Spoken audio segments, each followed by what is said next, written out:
everyone. My name is Manya Sabhani and I'm from GEMS Modern Academy, Dubai.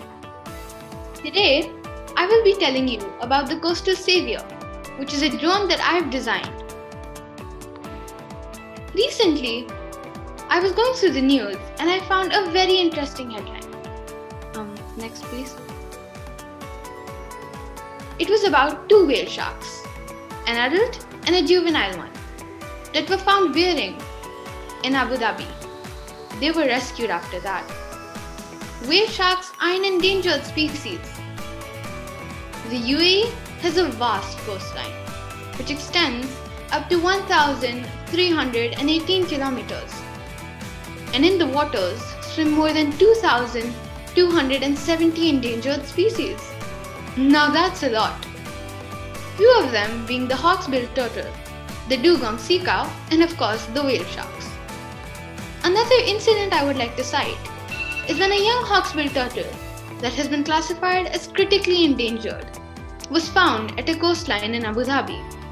It was given life-saving treatment. This intrigued me, and I thought, how would such species be saved if they weren't accidentally spotted like that? This is where the Coastal Savior comes in place. It will go along the coastline, monitoring it carefully at any time, day or night, and it will alert us if any of the endangered species have been spotted.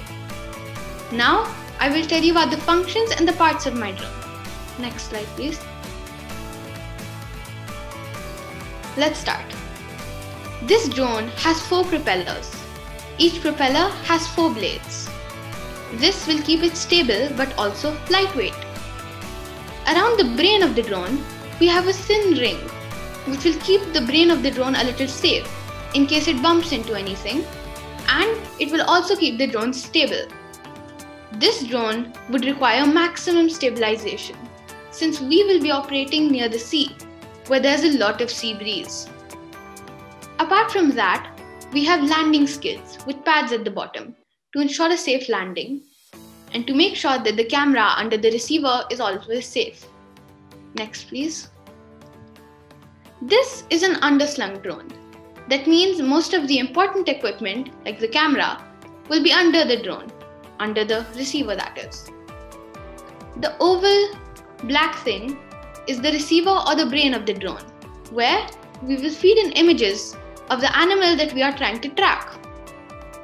This drone would capture images of specific species to ensure that there is no miss.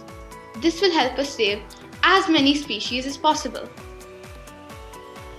We also have sensors at the top, which will stop the drone from bumping into birds like seagulls over the sea. This is all for my drone. With this, I would like to end my presentation. Thank you, respected judges, teachers and friends, for your time.